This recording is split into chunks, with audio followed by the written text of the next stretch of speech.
Hello students, today we are going to discuss the next exercise of the chapter Measures of Dispersion. First exercise in which we have studied about the topic of range. Now we are going to discuss the next topic interquartile range and quartile deviation. जैसा कि quartiles आप लोगों ने पढ़े हैं पिछले chapter में measure of central tendency में, अभी यहाँ पढ़ेंगे हम interquartile range and quartile deviation.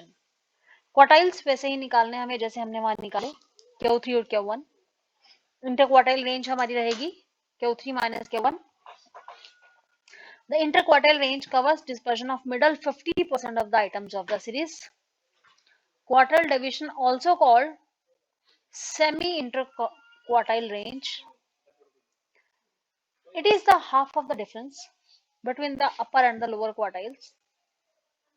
Half of the interquartile range, its formula is quartile division is equal to Q3 minus Q1 upon में 2. We also can calculate the relative measure of quartile deviation, that is also called the coefficient of quartile deviation. Its formula is Q3 minus Q1 upon Q3 plus Q1. Based on the formulas, we will do the questions depending on the different types of series. Firstly, we are going to take individual series. Example number 5. Find interquartile range, quartile deviation, coefficient of quartile deviation from the following data. Figures आपको दी गई हैं. Firstly, we will arrange the series in ascending order. Ascending order में arrange करने के बाद हमें Q1 निकालना है, Q3 निकालना है. Q1 वही n plus 1 by 4th item और Q3 3n plus 1 by 4th item. तो देखिए Q1 को जब हम सॉल्व करते हैं तो हमारा आंसर आता है 18 और Q3 जब हम निकालते हैं आंसर आता है 28. इंटरक्वार्टाइल रेंज का फॉर्मूला लगाएंगे Q3 minus Q1 यानी 28 minus 18 और it is equal to 10. Quartile deviation निकालेंगे 10 by 2 कर देंगे और कोएफिशिएंट ऑफ क्वार्टाइल डेविएशन निकालेंगे Q3 minus Q1 upon Q3 plus Q1. तो ये आंसर हमारा सॉल्व करके आता है 0.217.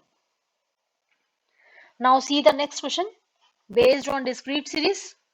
डिस्क्रीट सीरीज में सिर्फ ये डिफरेंस रहता है कि हमें x भी दिया होता है f भी दिया होता है.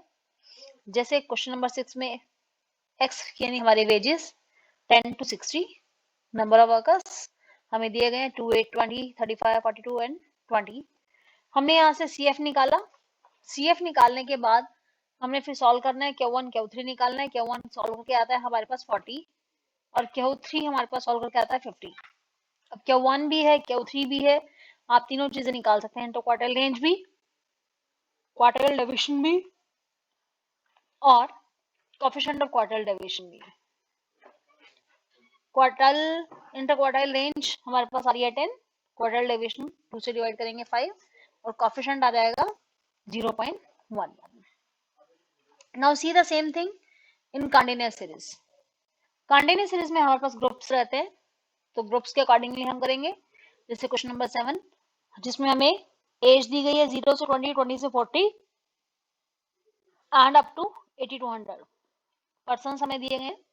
अभी हमें निकालना है कैलकुलेशन ऑफ क्वार्टाइल डेविएशन और coefficient of quartile deviation.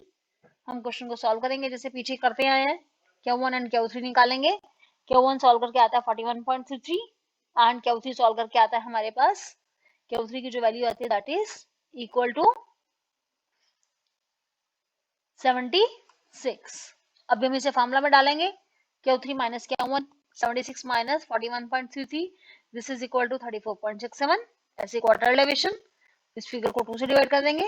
Coefficient of quartile deviation Q3 minus Q1 upon में Q3 plus Q1. तो ये आंसर आ जाएगा 0.29. Now coming to the next question inclusive series. Inclusive series जिसमें आपकी अपर लिमिट और lower limit बराबर नहीं होती. हमें कुछ नहीं करना, सिर्फ सीरीज को कन्वर्ट कर लेना है, बाकी हमारा क्वेश्चन का पैटर्न सेम रहेगा. इसमें देखिए x आपको 11 to 20, 21 to 30 दिया गया है तो हमने इसे कन्वर्ट किया. 11 यानी लोअर लिमिट में हम 0.5 माइनस करेंगे, अपर लिमिट में 0.5 प्लस करेंगे. तो यहाँ से देखिए 11 का बन गया 10.5, 20 का बन गया 20.5. ऐसी 20.5 to 30.5, 30.5 to 40.5, तो सीरीज बन गई आपकी। अभी Q1 हमें निकालना है, Q3 हमें निकालना है। Q1 सॉल्व हो क्या आता 30.75 और Q3 सॉल्व हो क्या आता हमारे पास 45.08। उसके बाद हम क्वेश्चंस में डालेंगे जिसमें हम inter quartile range, coefficient of quartile deviation easily निकाल सकते हैं। देन इसकी मेरिट्स और demerits. Merits, it is easy to compute and simple to understand. It is less affected by extreme values, can be computed in open-ended series, more superior or reliable than the range.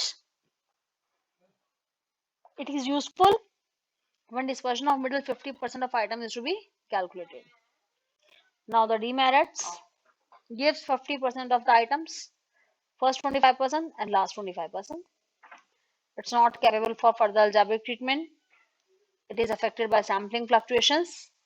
It is not a good measure of dispersion, particularly for series in which variation is considerable.